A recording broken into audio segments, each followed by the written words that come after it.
તો અહીંયા આપણને ભગવાન વિઠ્ઠલના દર્શન જે થઈ રહ્યા છે એનું એકમાત્ર કારણ યદિ કોઈ છે તો એ છે ભક્ત પુંડરીક. અને એની એક મહતી કૃપા છે આ વિશ્વના જીવો ઉપર કે જ્યાં આપણને આ ભગવાન પંઢરીનાથ ભગવાન વિઠ્ઠલ રૂકમણીનું દર્શન થઈ રહ્યું છે. એક પ્રશ્ન છે કે ભાઈ પુંડરીકનું નામ આમાં આવ્યું છે અને પુંડરીકના નામથી જ આ ક્ષેત્ર પંઢરપુરના નામથી પ્રસિદ્ધ થયું છે. તો થોડું એની પણ મૂળ કથા પહેલા જાણી લઈએ કે આ પુંડરીક ક્યાંના ભક્ત છે. તો એ અહીંના તો નથી, એનું મૂળ ગામ અહીંથી જ્યાં ભીમા પર્વત છે ને આ નદી જ્યાંથી નીકળી થોડા નીચે જ્યાં આવીએ છીએ લોહદંડ ક્ષેત્ર છે સ્થાનનું નામ. એ લોહદંડ ક્ષેત્રમાં આ પુંડરીકનો જન્મ થયો છે. પૂર્વના સમયમાં એક રાજા હતા, ચંદ્ર નામના રાજા, અને એણે શિવજીની તપસ્યા કરી. શિવજી તપસ્યાથી પ્રસન્ન થયા અને કીધું કે ભગવાન વિષ્ણુ તમને પુત્ર રૂપે પ્રાપ્ત થશે. તો જ્યારે દેવતાઓ ગયા ભગવાન વિષ્ણુ પાસે કે આ ડિંડીર નામનો જે અસુર છે આનો ઉત્પાત બહુ વધી ગયો છે, તો પ્રભુ તમે આનું કંઈક કરો. તો ભગવાને કીધું કે હું મલ્લિકાર્જુનના રૂપે પ્રગટ થઈશ અને ડિંડીર સાથે યુદ્ધ કરી એને મારી અને આ ક્ષેત્રને મુક્ત કરાવીશ. તો ભગવાન વિષ્ણુ અને ડિંડીર વચ્ચે યુદ્ધ થયું અને ભગવાનના હાથમાં ગદા હતી. એનું નામ હતું લોહદંડ, જે ગદા હતી ભગવાનના હાથમાં. અને ભગવાને એક પ્રહાર કર્યો એ ગદાનો, ડિંડીરનું ડિંડક પૂરું થઈ ગયું. અને લોહદંડના પ્રહારથી ક્ષેત્રનું નામ થયું લોહદંડ ક્ષેત્ર. રાક્ષસનો જ્યાં ભગવાને વધ કર્યો છે. તો આ બધું સ્થાની જ છે, આખો એરિયો. અને આ ક્ષેત્રમાં આ પુંડરીક રહે છે. પણ જુઓ, પુંડરીકની કથા થોડી વિચિત્ર છે. આમ તો ભક્ત જન્મથી ભક્ત હોય, આ નહોતા. આ પુંડરીક જે છે ને ભક્ત બન્યા પહેલા નાસ્તિક હતા, અહંકારી અને ભોગી. એના પિતા જેનું નામ હતું જહનુદેવ, ભગવાન વિષ્ણુના પરમ ભક્ત. માતા પિતા બંને ભક્ત. પણ જ્યારે આ દીકરાનો જન્મ થયો, બે પ્રસન્ન થયા કે ભગવાનની કૃપા છે આપણે આ દીકરાનો જન્મ થયો છે. પણ જેમ જેમ આ પુંડરીક મોટા થતા ગયા, એના દુર્ગુણોથી આ માતા પિતા ચિંતામાં આવી ગયા કે આપણે ભગવાનની આટલી ભક્તિ કરીએ, ભગવાનનું ભજન કરીએ, અને આપણે ત્યાં આવો દીકરો કેમ? એવું થાય ને ઘણી વાર. માતા પિતા પરમ ભક્ત હોય અને એને ત્યાં કોઈ આવો પુત્ર જન્મી જાય તો આ તો વિચિત્ર, બિચારા ટેન્શનમાં રહેવા માંડ્યા. અને પછી આ પુંડરીક યુવાન થયા, એના બધા દુર્ગુણ સામે આવી ગયા. એના વિવાહ થયા. આજના સમયમાં જેમ પતિ પત્નીના થઈ જાય એમ આ રીતે ભાઈ થઈ ગયા પત્નીના. અને પછી તો માતા પિતાનો અનાદર થવા લાગ્યો. માતા પિતાને કઈ ગળે નહીં, હાવ તુચ્છ. ચોરી કરવાની, જુગાર રમવાનો, બધા જ પાપ. એક દિવસ ઘટના એવી બની કે ગામમાં એક સંતોની મંડળી આવી. હવે સાધુ આવ્યા એટલે આ જહનુદેવ જે છે એણે પૂછ્યું કે તમે કઈ બાજુ જઈ રહ્યા છો? બોલે અમારો સંઘ કાશીએ જાય છે ગંગા સ્નાન કરવા માટે. જો તમારે આવવું હોય તો ચાલો, તમે પણ અમારી હારે. તો આ બ્રાહ્મણ જે છે ને ઈચ્છા તો થઈ જહનુદેવની કે હવે જીવતા મરતા એકવાર ગંગાજીનું દર્શન કરી લઈએ કાશી ક્ષેત્રમાં. બાકી આ દીકરો તો કાંઈ લઈ જાય એમ છે નહીં. સાધુઓની હારે કાંઈક મેળ પડી જાય. આવ્યા ઘરે, અને ઘરે આવીને દીકરાને કીધું કે અમારે કાશીએ જવું છે, આ સંતોનો સંઘ જાય છે. તો તું કંઈક વ્યવસ્થા કરી દે ને. તો અમે તીર્થયાત્રા કરતા આવી, જીવતા મરતા એકવાર તીર્થ દર્શન થઈ જાય. તો આ પુંડરીક ના પાડે એ પહેલા જ એની પત્નીએ ના પાડી દીધી કે એવો કાંઈ ખર્ચો કરવાની જરૂર નથી. અને તીર્થમાં જ જવું હોય તો આ સાધુ હોય હાલીને જાય, હાલીને વયા જાય. આને કાંઈ હારે પૈસા દેવાના નથી, કોઈ સુવિધા નહીં. જવું હોય તો એમનામ યાત્રા કરો. એને મનમાં એમ કે કદાચ યાત્રામાં મરી જાય તો આપણે માથાકૂટ જઈએ. 28 ચતુર્યુગ પહેલા પણ આવી સ્ત્રીઓ હતી.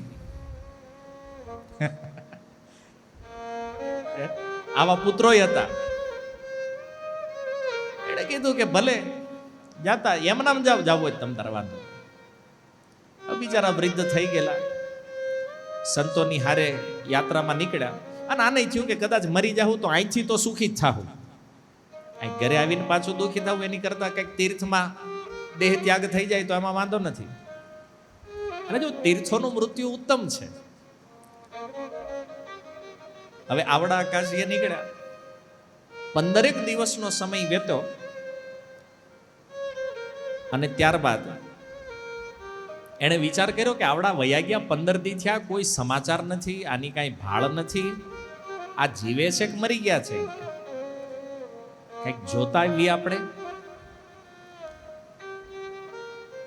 તો હવે એ બે યાત્રા નક્કી કર્યું. ઘરવાળે કે મારે આવવું છે. તો પુંડરીક એક કામ કર્યું, ઘોડો લેતો આવું. ઘોડો ખરીદીનો, ભાડે નહીં, પોતાનો લઈ લીધો, ઘરનો. ઘોડા ઉપર બેહીને જાવ, રિટર્નમાં આવવામાં કઈ વાંધો નહીં. હવે ઓલા બિચારા હાલીને નીકળે આ ઘોડા ઉપર. ઓલા 15 દીમાં જેટલું હાલ્યા 3 દી પહોંચી ગયા. અને જે સંઘ આમ રસ્તામાં હાલીને જતો હતો ને બાજુમાંથી નીકળ્યા. માતા પિતા જોયું કે આપણો દીકરો છે. અને પુંડરીકે જોયું કે આ માતા પિતા, નજર મળી પણ રિસ્પોન્સ નહીં, આગળ નીકળી ગયા. કે આની હારે રહેવું તો વળી પાછું બેહારવા પડે. માતા પિતા એકવાર રિક્વેસ્ટ કરી જોઈ કે અમે વૃદ્ધ થઈ ગયા છીએ, ચલાય એમ નથી, તું અમને ઘોડા ઉપર બેહારી દે. એટલે સાંભળ્યું ન સાંભળ્યું, ઘોડો જવા દીધો આગળ. હવે તીર્થયાત્રામાં જ્યારે આગળ નીકળ્યા, માતા પિતાને ઇગ્નોર કરી દીધા. તમે જુઓ આ કથા જે છે ને, આનાથી એક શિક્ષા શું મળે છે ખબર? હરેક ભક્તનો એક ઇતિહાસ હોય છે અને એનું એક ભવિષ્ય પણ હોય છે. આજે આપણને એમ લાગતું હોય કે આ ભગત આમ બરાબર છે નહીં, બહુ સારો નથી, પણ માની લ્યો ભવિષ્યમાં એ મહાભાગવત થયો તેથી આપણે બહુ મોટી નુકસાની છે. શું કામ? વૈષ્ણવ અપરાધ ત્યારે લાગશે. આજ તમે કોઈનો અપરાધ કર્યો છે, આજ ભલે વૈષ્ણવ નથી, પણ આજનો નાલાયક આવતીકાલનો મહાભાગવત છે, આ યાદ રાખજો. આજે એમ લાગતું હોય ને બરાબર નથી, આ છે, આની દશા જોવો તમે આ પુંડરીકની. એક સમયે ઇતિહાસ એનું ગુણગાન કરવાનો છે ભાઈ. પણ જે દિવસે એ વૈષ્ણવ બન્યા, અપરાધ ત્યારે લાગશે. અને પ્રમાણ શ્રીમદ ભાગવત ધ્રુવ ચરિત્ર જો. જે સુરુચિએ અને ઉત્તમે 5 વર્ષની ઉંમરમાં ધ્રુવ મહારાજનો અપરાધ કર્યો છે, એ ધ્રુવને જ્યારે ભગવાન મળ્યા ને, ધ્રુવ જ્યારે રાજા બન્યા, બેય મર્યા. એની કથા ભાગવતમાં છે. વૈષ્ણવ અપરાધ, ધ્રુવ મહારાજનો અપરાધ ત્યારે લાગ્યો. વિચાર કરો, એનો અર્થ એ થયો કે ક્યારેય પણ કોઈનો અપરાધ નહીં. જો ભજન કરો, અને આપણે ભક્તિ માર્ગમાં આવ્યા છીએ ને, આપણે હું અને મારા ભગવાન, બસ બીજી માથાકૂટમાં પડવાની જરૂર જ નથી. અને જો આમાં ઉતર્યા તો આ સારું નથી. કારણ કે આ જેથી લાગશે ને જેથી બધું સત્યાનાશ થઈ જાય. એટલા માટે ભક્તોએ સાવધાન થવું. આજ ભલે એનો ઇતિહાસ ખરાબ છે, પણ એનું ભવિષ્ય ઉજ્જવળ છે. ભજન કરે છે ને તો એનું ભવિષ્ય ઉજ્જવળ છે. ભલે આ જન્મમાં નહીં તો કોઈ ઓર જન્મની અંદર એ મહાભાગવત તો થવાનો છે. 2-5 જન્મ લેટ પણ થશે તો. એટલા માટે સાવધાન રહેવું જોઈએ અપરાધ આ દુનિયાની સૌથી ખતરનાક વસ્તુ છે વૈષ્ણવ અપરાધ. તો પુંડરીકને થયું કે હું આગળ નીકળી જાઉં, અને ઈ રાત્રિએ રસ્તામાં એક આશ્રમમાં રોકાણ થયું. એક આશ્રમમાં રોકાણા. કૃતકુટ મુનિ નામ હતું એનું. નામ કદાચ તેમ નહીં સાંભળ્યું હોય. એના આશ્રમમાં આવીને રોકાણા. અને આશ્રમ એટલે અતિથિ દેવો ભવ. કોઈ પણ યાત્રિક ત્યાં આવે, રહેવા જમવાની બધી સુવિધા આશ્રમ આપે. આશ્રમમાં રોકાણા. રાત્રિનો સમય, મધ્યરાત્રિ. પુંડરીકને ઊંઘ નથી આવતી. રૂમમાં બારીમાંથી આમ બધું દર્શન કરે. જોયું અદ્ભુત દિવ્ય પ્રકાશ આશ્રમમાં. બહાર આવીને જોયું તો અમુક સ્ત્રીઓ આશ્રમમાં સેવા કરી રહી છે. કોઈ વાળે છે, કોઈ પાણી છાંટે, કોઈ બાથરૂમ સાફ કરે. હરેક સ્ત્રીઓ એક એક સેવામાં લાગેલી છે. પુંડરીકના મનમાં જિજ્ઞાસા થઈ કે આ સેવા જે કરે છે આ સ્ત્રીઓ છે કોણ, અને આટલી દિવ્ય સ્ત્રીઓ છે. એ પુંડરીક જ્યારે ત્યાં ગયા, જઈને એક સ્ત્રીને પૂછ્યું, તમે કોણ છો અને તમે અહીંયા શું કરી રહ્યા છો? ત્યારે સ્ત્રી કહે છે, હું સાક્ષાત યમુનાજી છું. કોણ છે? યમુનાજી. અચ્છા, તમે સાક્ષાત યમુના મહારાણી છો? અન્ય સ્ત્રીઓ બોલે, અહીં જે પાણી છાંટે ને એ ગંગા છે સાક્ષાત. આજે ઝાડુ વાળે છે ને કાવેરી, ભારત વર્ષની તમામ પવિત્ર નદીઓ સ્ત્રીનું રૂપ લઈ આ મુનિના આશ્રમમાં સેવા કરે છે. સેવા કરીએ છીએ અમે અહીંયા. પણ એ કે તમે તો આખી દુનિયાના પાપ ધોવો છો, તમારે અહીં સેવા કરવાની શું જરૂર છે? આખું ગામ તમારી સેવા કરે છે. બોલે, ઈ છે કે જે આખું ગામ પાપ ઠલવે છે ને અમારી અંદર, ઈ ધોવા અહીંયા આવી છે. કારણ કે અમારામાં ભેગા થાય નાખવા ક્યાં આવી અમારે આ નદીઓ કે અમારી અંદર તો આવીને ઠલવી દે છે શુદ્ધિકરણ માટે. આ ભક્ત બહુ મોટા છે. આ મુનિ જે છે ને, આનો આશ્રમ. અને એટલે રાત્રે આવીને અમે સેવા કરીને અમારા બધા પાપ આ ભક્તની સેવા કરવાથી નષ્ટ થઈ જાય છે. એટલે અમે આશ્રમની અઠવાડિયે 3 દીએ 4 દીએ મુલાકાત લઈએ. અને આજે મુલાકાત થઈ ગઈ છે અમારી. પાપ ધોવા માટે અમે આ સેવા કરીએ છીએ. તો પુંડરીકે પૂછ્યું કે આનું કોઈ પ્રમાણ? તમે સાક્ષાત યમુનાજી છો અને પાપ ધોવા કામ કરો, આનું પ્રમાણ શું છે? ત્યારે કીધું કે અમારામાંથી એક મોડી પડી છે. કોણ? સરસ્વતી. હમણાં આવશે, જોઈ લેજો. સરસ્વતીજી આશ્રમમાં એન્ટર થયા. યમુનાજીએ કીધું કે બ્રાહ્મણ દેખાય સરસ્વતીજી આવે છે. કોણ સરસ્વતી? કારણ કે સરસ્વતીજી એટલા કાળા અંધારામ દેખાણું નહીં કે આવે છે. અને સરસ્વતીજીએ સેવા લીધી હાથમાં. લગભગ થોડી વાર 15 મિનિટ સેવા કરીને તો અન્ય દેવીઓનું જેવું રૂપ છે ને એવું રૂપ થઈ ગયું એનું. એને કીધું, જોયું આ લાઈવ ઘટના જોઈ? પાપના કારણે એવો કાળો કલર પકડ્યો તો કે દેખાતા નહોતા. અને હવે આ સેવા, વૈષ્ણવોની સેવાની શું મહિમા છે જુઓ. આ સેવા કરીને એનું પરિણામ જોઈ લો. સરસ્વતીના પાપ નષ્ટ થયા. જોઈ લે એનું રૂપ. હવે તું પ્રમાણ તારી સામે છે. તો એ બ્રાહ્મણે પૂછ્યું કે અહીંયા આવીને જ કેમ સેવા કરો તમે? આ મુનિમાં એવું શું છે કે તમે એના આશ્રમમાં સેવા કરો છો? એવું કેવું તપ કર્યું છે એણે? ત્યારે યમુનાજી કહે છે કે એણે એના માતા પિતાની સેવા કરી છે, એના મા બાપની સેવા કરે છે એ. અને એટલા માટે એની અંદર આ સામર્થ્ય છે આ બધા પાપનો નાશ કરવાનો. અને જો સવારે નદીઓ તો નીકળી ગઈ ત્યાંથી. સવારે જ્યારે એ મુનિ મળ્યા, કૃતકુટ મુનિ સાથે જ્યારે મુલાકાત થઈ અને સાંજે જે ઘટના બની હતી એમને કીધી, ત્યારે એ મુનિ કહે છે કે તમારી વાત બિલકુલ સત્ય છે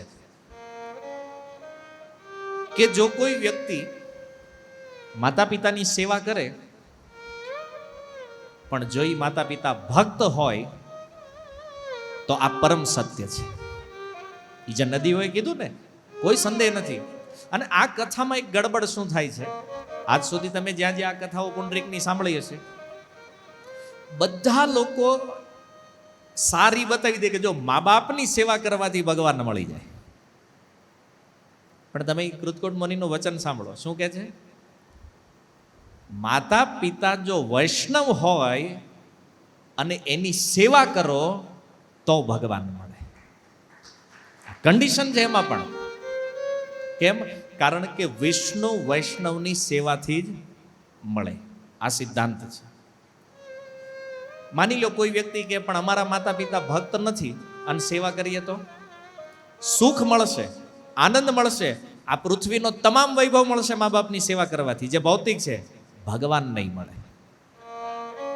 અને જો મા બાપ ભક્ત હોય અને એની કોઈ સેવા કરે તો ભગવાન નિશ્ચિત રૂપમાં મળશે. આ ખ્યાલ હોવો જોઈએ. નહીતર ઘણા શું કહે છે, અમે મા બાપની સેવા કરવી ને એટલે આમાં બધું આવી ગયું. એ વાત સાચી, પણ એમાં ભક્તિ આવી નથી. ભક્તિ નથી. ભૌતિક સુખ લાભ મળશે બધો, તો ભક્ત માતા પિતાની સેવાથી ભગવાન મળે છે. આ સિદ્ધાંત છે અને આ સમજી લેવું જરૂરી છે. ને ઘણી વાર કોઈ વધારે પડતા ભક્ત થઈ ગયા હોય તો એ પાછા માતા પિતાને ઇગ્નોર કરી દે. એ કર્મી છે, એની સેવાની જરૂર નથી. એમ હોય ભગત પણ મા બાપને ન રાખે. ભાઈ ગામે કહેતા હોય એ કે માળા નથી કરવી, પેલા મા બાપની કરીને એમ તો માળા જ કરેલી છે. આ બધું થાય. એટલે કોઈ પણ આચરણ કરતા પૂર્વ સિદ્ધાંતને સમજી લેવો જરૂરી છે. માતા પિતાની સેવા કરવી પુત્રનું કર્તવ્ય છે અને કરવી જોઈએ. ભગવાનની સમાન છે, માતૃદેવો ભવ પિતૃદેવો ભવ. પણ માતા પિતાની સેવા કરીને જો ભગવાનને છોડી દેશો તો રોંગ છો તમે. માતા પિતા જો વૈષ્ણવ છે અને એની સેવા કરો છો તો ભગવાન પ્રસન્ન થશે 100%. કારણ કે ભગવાન એને જ જોતા કે તમારા માતા પિતા છે, એ જોવે છે કે મારા ભક્તની સેવા કરે છે. એમ મારા ભક્તની સેવા છે એટલે હું એની ઉપર પ્રસન્ન થઈ રહ્યો છું. આ ભગવાન જોવે છે. એટલે આપણે જ્યારે પણ સેવાના ભાવમાં હોય ને ત્યારે સિદ્ધાંત પણ ખબર હોવો જરૂરી છે. અને પછી તો જ્યારે આ મુનિ પાસેથી સાંભળ્યું કે મારા માતા પિતા ભક્ત છે અને મેં એની સેવા કરી છે અને એનું ફળ એ છે કે મને ભગવાનની ભક્તિ પ્રાપ્ત થઈ છે અને આજે આ નદીઓ આવીને મારા આશ્રમમાં સેવા કરે છે. હવે આ જ્યારે એને સાંભળ્યું અને ઘોડા ઉપર સવાર થયા તો એની પત્નીએ કીધું મને તો બેહારો, તારે જ્યાં જવું હોય ત્યાં જાય કે તને હારે લઈ જવાની થતી નથી. અને મારતા ઘોડે જે બાજુથી સંઘ આવી રહ્યો છે ગયા, માતા પિતાના ચરણમાં દંડવત પ્રણામ કરી અને ક્ષમા યાચના કરી. એમ કેટલું દુઃખ આપ્યું છે તમને, કેટલું કષ્ટ આપ્યું છે, પણ આજ મને સમજાણું છે કે હું શું કરી રહ્યો તો, મેં શું અપરાધ કર્યો છે, તમે મને ક્ષમા કરો. બેયને ઘોડા ઉપર બેસાડી અને લઈ ગયા કાશી, ગંગાજીમાં સ્નાન કરાવ્યું અને એ જ ઘોડા ઉપર બેહારી અને જ્યારે પાછા આવ્યા પછી તો ઘણા તીર્થોમાં યાત્રા કરાવી અને યાત્રા કરતા કરતા જ્યારે પાછા આવ્યા આ સ્થાનમાં રોકાણ, જે સ્થાન આ પંઢરપુર, અહીંયા રોકાણ. અને પછી પુંડરીક વિચાર કરે કે હવે ઉપર નથી જવું. શું કામ? માતા પિતા વૃદ્ધ થઈ ગયા છે, એને ચાલવામાં તકલીફ છે, ઉપર જવું નથી. અહીંયા રહું ને અહીંયા જ એની સેવા કરું. અને એક ઝૂંપડી બનાવી એમાં રહેવા લાગ્યા. માતા પિતાની સેવા પ્રારંભ કરી અને એક વ્રત લીધું કે જ્યાં સુધી માતા પિતા જીવિત છે ત્યાં સુધી મારે આની સેવા કરવાની છે. અને સેવાનું વ્રત લીધું. માતા પિતા વૈષ્ણવ છે. મેં કીધું ને, ભ્રમથી બચો. કથા પુંડરીકની સાંભળીને મા બાપની સેવાને જો ભક્તિ માની લેશો ને તો ભ્રમિત થઈ જાઓ, ભવસાગર પાર નહીં થઈ શકો. તમે નહીં, તમારા માતા પિતા નહીં. અસલી સેવા, માની લો કોઈ માતા પિતાની સેવા એટલે શું? એના ચરણ દબાવવા, એને ખાવાનું આપવું, આ સેવા છે નહીં. આ શરીરની સેવા છે. આ તો કરવાનું જ છે આપણે, પણ અસલી માતા પિતાના આત્માની સેવા ક્યારે થાય? જ્યારે એને પણ ભક્ત બનાવીને ભગવાનના ચરણ સુધી લઈ જાવ ને, આ અસલી સેવા છે. ઓલું તો કરીએ છીએ આપણે, પગ દબાવીએ, ખાવાનું આપીએ, સેવા. શરીરની સેવા થઈ રહી છે. આપણે બેય કરવાની છે, શરીરની પણ અને આત્માની પણ. અને વૈષ્ણવોની તો અસલી સેવા આત્માની સેવા છે. આત્માથી જ્યારે ભગવત સેવા થાય, આ સૌથી શ્રેષ્ઠ છે. અને પુંડરીક આ વ્રતમાં દ્રઢ થયા હે, અને બરાબર આ સમય અને ભગવાન રૂકમણીજીને ગોતવા નીકળ્યા છે. રિહાઈને આવ્યા છે અને ગોતવા ભગવાન આવ્યા. રૂકમણીજીને શોધે છે આ સ્થાનમાં, અને શોધતા શોધતા ભગવાન આ પુંડરીકની કુટિયામાં પહોંચ્યા છે. જઈને દરવાજો ખટખટાવ્યો. પુંડરીક કે જે હોય વહી આવો અંદર. ભગવાન અંદર આવ્યા. પણ જો ભગવાન આવ્યા શું કામ? બે ઉદ્દેશ્ય છે. એક તો રૂકમણીજીને શોધવાના પણ છે, અને બીજું પોતાના આ ભક્તનું દર્શન પણ કરવું છે ભગવાનને. જો ભગવાનને આનંદ આવે છે એના ભક્તના દર્શનમાં.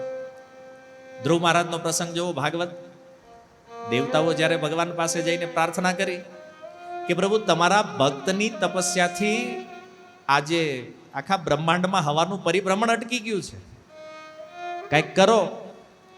ત્યારે સુખદેવજી કહે છે, ભૃત્ય દ્રદર્શયા હરિહિ.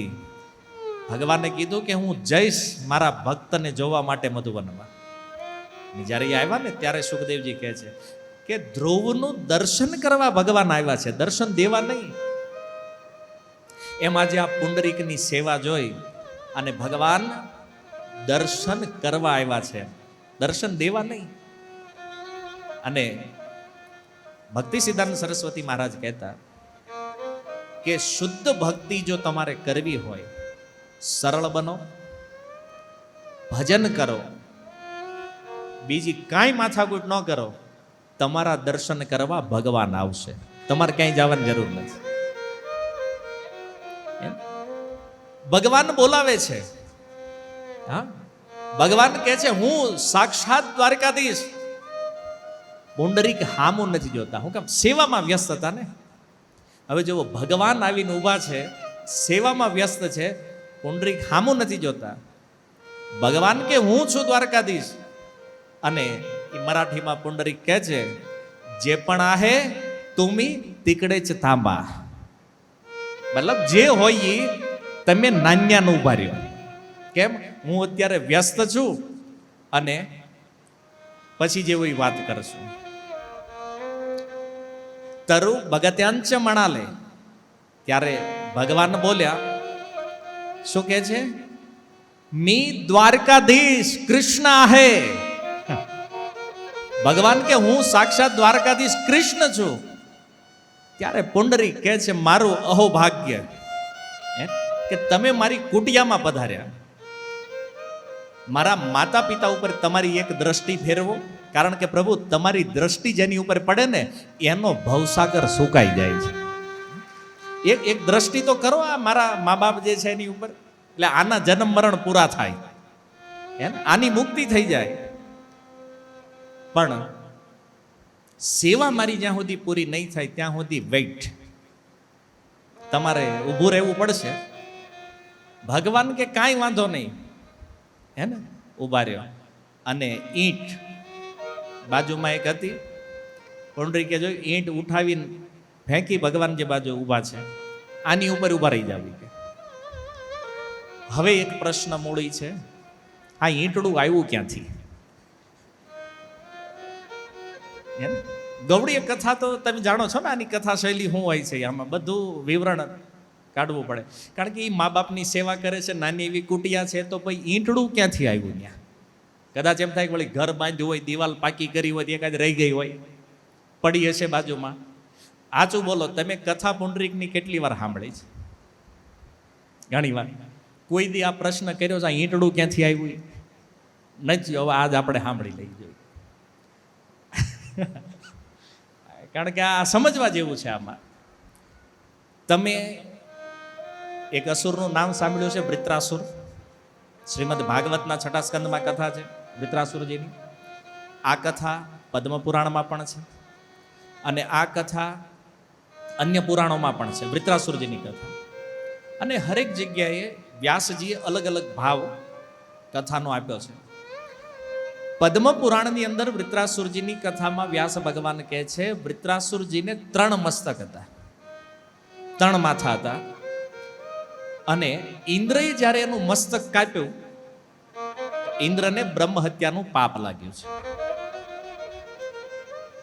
હવે જ્યારે એ મસ્તક કપાણું અને ત્વષ્ટાના પુત્ર છે વૃત્રાસુર, બ્રાહ્મણોને ખબર પડી કે ઇન્દ્રએ વૃત્રાસુરનો વધ કર્યો છે, બ્રાહ્મણને માર્યો છે.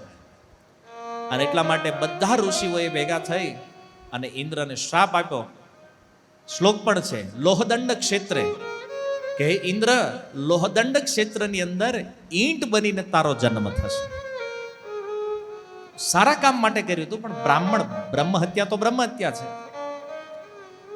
તો ત્યાં શ્રાપ મળ્યો. જ્યારે ઇન્દ્રએ ક્ષમા યાચના કરી તો બ્રાહ્મણોએ કીધું કે તે ક્ષમા યાચના કરી છે ને, એટલે સાક્ષાત ભગવાન તારી ઉપર આવી અને એના ચરણ પધરાવશે, ત્યારે તારી મુક્તિ થશે. એ ઈંટ બીજું કોઈ નથી. કોણ છે? ઇન્દ્ર છે. અને જ્યારે ગિરિરાજ ધરણ લીલા જ્યારે થઈ, તો એ ગિરિરાજ ધરણ લીલામાં જે અહંકાર ઇન્દ્રને થયો છે, ક્યાંક એ પણ વર્ણન છે કે એ અહંકાર જે છે ને ઈંટનું રૂપ લઈને આવ્યો છે. અને અહંકારને જ્યાં સુધી ભગવાનના ચરણ હેઠે દબાવો નહીં, ત્યાં સુધી આપણને છોડે નહીં.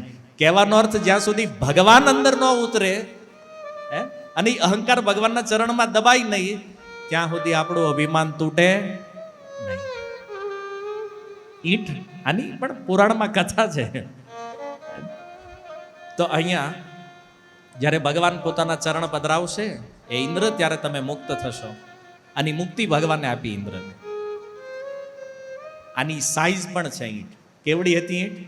12 ઇંચ લાંબી, 2.5 ઇંચ પહોળી અને 2 ઇંચની હાઈટ.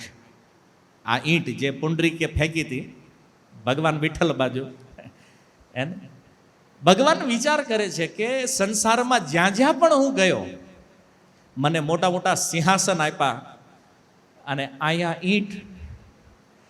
અને ભગવાને કીધું હાહરામાં આવવું જોઈએ, વાંધો નહીં. આખી સસુરાલ છે ને આ ભગવાનનું, સાસરે આવ્યા છે તો કે સસુરાલમાં જે મળ્યું એ ઓકે છે. હાંકો આમાં ઈ કે ઈંટ તો ઈંટ. ભગવાન ઉભા રહી ગયા. અને જ્યાં સુધી પુંડરીકે સેવા કરી, લગભગ 1/2 કલાક જેવી સેવા ચાલી. અને સેવા જ્યારે પૂરી થઈ, પુંડરીક ઉઠ્યા, માતા પિતા સૂઈ ગયા છે. પુંડરીક ઉઠ્યા, ભગવાન પાસે આવ્યા, દંડવત પ્રણામ કરી અને પહેલા ભગવાનની ક્ષમા યાચના કરે છે.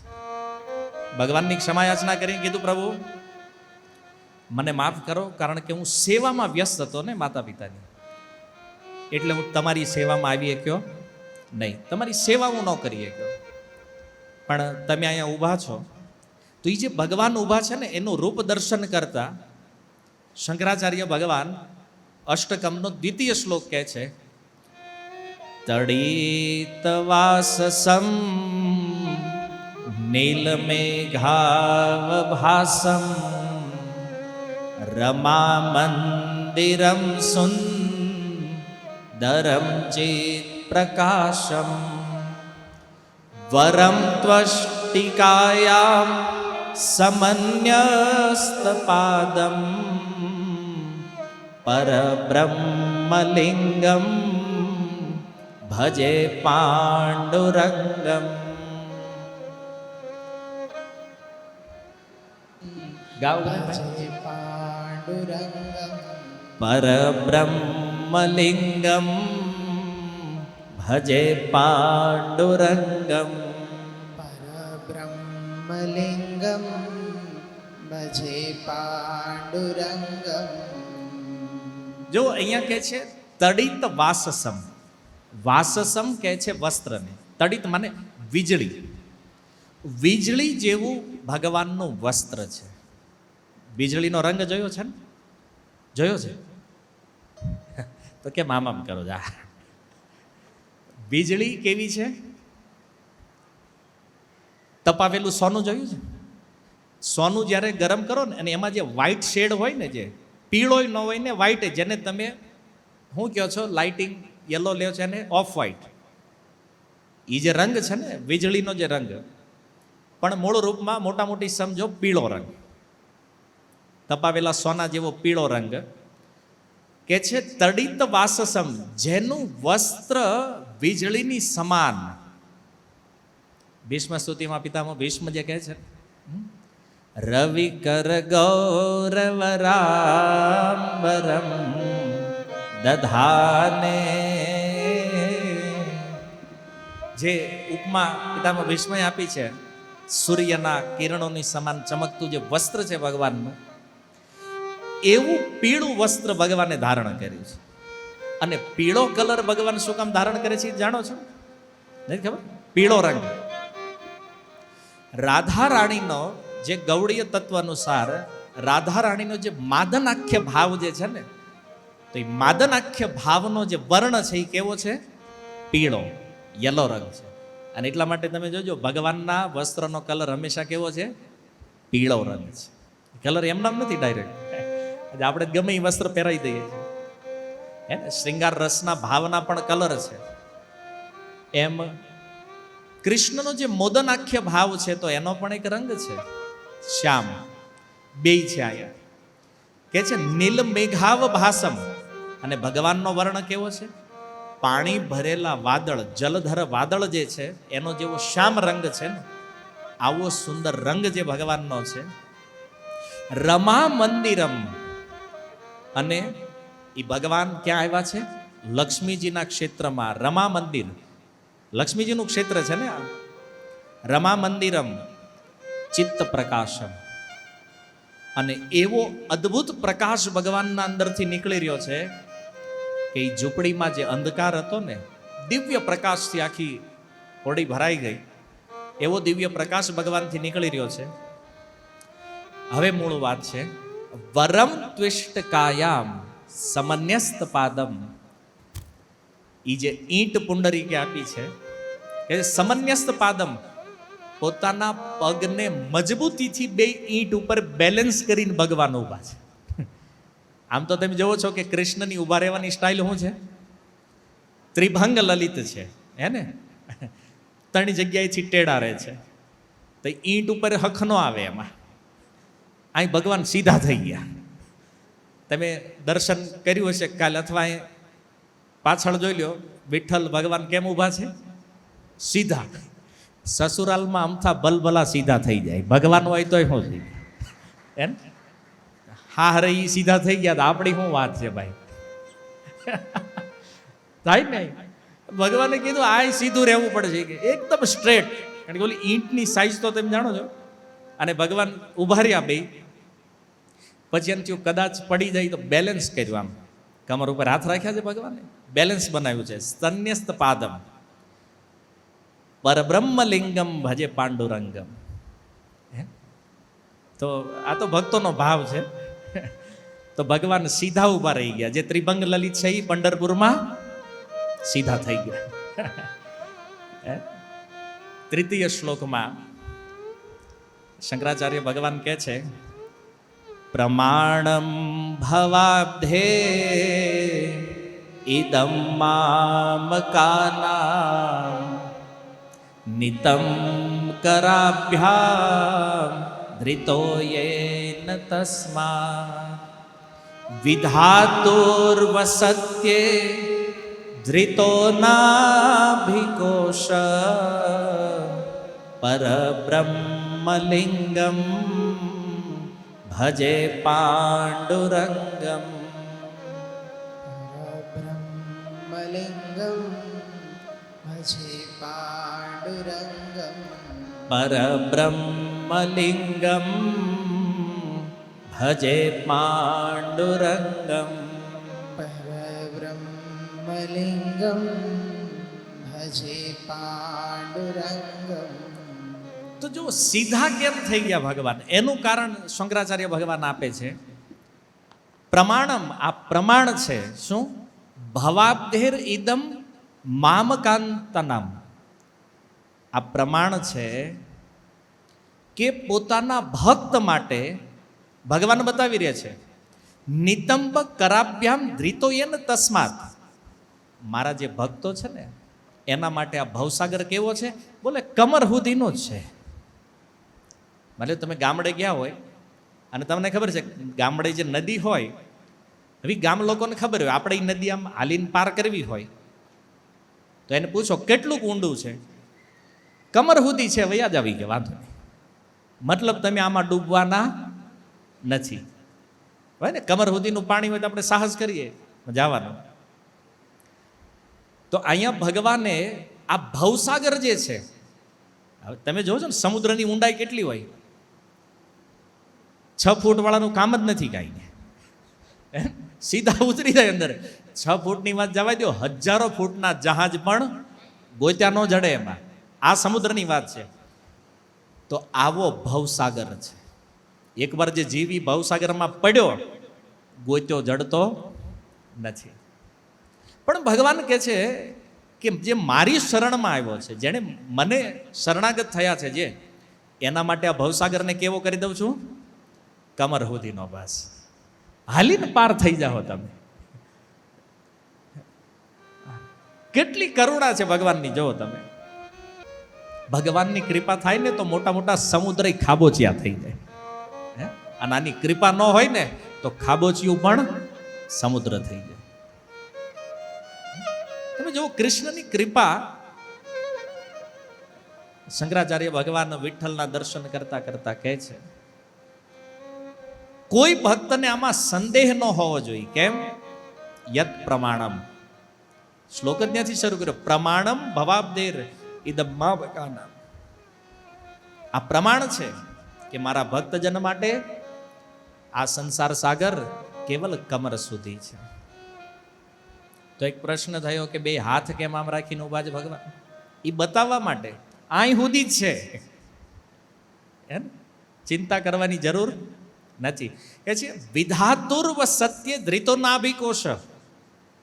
અને જુઓ એ જે ભગવાનની નાભી છે ને, આ બ્રહ્માનો જન્મ ક્યાંથી થયો છે? ત્યાંથી. એ નાભીમાંથી કમળ નીકળ્યું છે જેની ઉપર બ્રહ્માજી આવ્યા છે. તો એ નાભી પણ ક્યાં છે? કમરના ભાગ સુધી. હવે તમે વિચાર કરો કે આખા જગતનું સર્જન થયું છે એ બધું નીકળ્યું છે નાભીમાંથી. જેટલા સમુદ્રો છે આ જે કાંઈ, ભગવાન કે મારે શરણાગત થઈ જાવ તો એ નાભી જેવડા નાના થઈ જાય. એવડા જે નાભીમાં આખા બ્રહ્મા આવી ગયા, આવી રીતે એ નાભીને પાર કરવું જેમ ઈઝી છે, કાં તો કમર અને નાભી બે સેમ લેવલમાં ગણી લો. ભગવાન કે એટલું જ છે. કહેવાનો મૂળ સાર એ છે કે જો મને શરણાગત થયા, ભજન કર્યું તો ડૂબવાના તો નથી. કોકને મરી જવું હોય ને, પાણીમાં ડૂબવું હોય ને, તો કમર સુધીમાં ન મરી શકે. ટ્રાય ન કરતા નહીં. આ નગર વળી જાય, હાલો ને પ્રભુજીએ કીધું છે નર્મદામાં નારેશ્વર વયા જાય, ટ્રાય કરી જોઈએ. કમર સુધીને પાણીમાં ડૂબવા જાવ ને તોય બારવી આવો, કાં તો પગ હેઠે અડી જાય ને તો એમાં મરે નહીં માણા. ચાહે તો પણ ન ડૂબે. એમ ભગવાન કહે છે કે ભક્તિ કરીને આને કમર સુધી શું કામ લીધું ભગવાને? કે તમે આ ભવસાગરમાં ડૂબવા માગો તોય હું ડૂબવા દઉં નહીં. એટલા માટે કહે છે પરબ્રહ્મલિંગમ ભજે પાંડુરંગમ. પરબ્રહ્મલિંગમ ભજે પાંડુરંગમ. તો અહીંયા સુધી આ પુંડરીકની કથા શંકરાચાર્ય ભગવાને કરી છે. તો પુંડલિક ભગવાનની સામે ઊભા છે. ભગવાન એને વારંવાર વિનંતી કરે છે, વરદાન માગી લે. પુંડરીક કે દેવું છે, શું કામ મેં બોલાવ્યા? તમે જુઓ પુંડરીકની નિષ્કામતા પણ ઇસ્તારું કરે છે. એક સમયનો કેટલો દુષ્ટ વ્યક્તિ જેની સામે આ સાક્ષાત ભગવાન ઊભા છે. ભગવાનને કે શું કામ દેવું તમારે ભાઈ? મેં માગ્યું, મેં બોલાવ્યા તક દેવા અહીંયા હોય, તમે તમારી હાથે આવ્યા છે. અને કદાચ જો તમને એવું હોય કે તમે મારા માતા પિતાની ભક્તિથી અહીંયા આવ્યા છો, તો પછી એક અરજી છે પ્રભુ, કહું જો તમે પેલા ઈ કયો કે તમે આવ્યા જ કોના કહેવાય થાય? મેં તો બોલાવ્યા નથી તમને. તો ભગવાને કીધું તારા માતા પિતાની ભક્તિથી હું અહીંયા આવ્યો છું. તો એ કે એક અરજી છે પ્રભુ, હું જો માતા પિતાની ભક્તિથી આવ્યા છો તો હવે તમારે જવાનું અહીંયા જ રોકાવાનું છે. અને એ પુંડલીકે કીધું પ્રભુ અહીં રોકાવાનું છે. એ દિવસ ને આજની ઘડી આ ભગવાન વિઠ્ઠલ હજી અહીંયા ઊભા છે, ગયા નથી. કીધું બસ પ્રભુ હવે અહીંયા સ્થિર થઈ જવાનું છે. આ ઈંટ ઉપર ઉભા રહ્યો અને જેટલા પણ પાપી તાપી દુખી દરિદ્ર જીવ તમારી પાસે આવે, આની ઉપર એવી કૃપા કરો કે આ બધા જીવો આ ભવસાગરથી પાર ઉતરી જાય. અને ત્યારથી ભગવાન આ ઈંટ ઉપર ઊભા છે. ઈંટને મરાઠીમાં કહે છે વીટ. વીટ માને ઈંટ. અને ભગવાન એની ઉપર ઊભા છે એટલે ત્યારથી ભગવાનનું એક નામ થયું વિઠ્ઠલ. બોલો વિઠ્ઠલ ભગવાન કી. અને આને મહારાષ્ટ્રમાં વિઠોબા પણ કહે છે.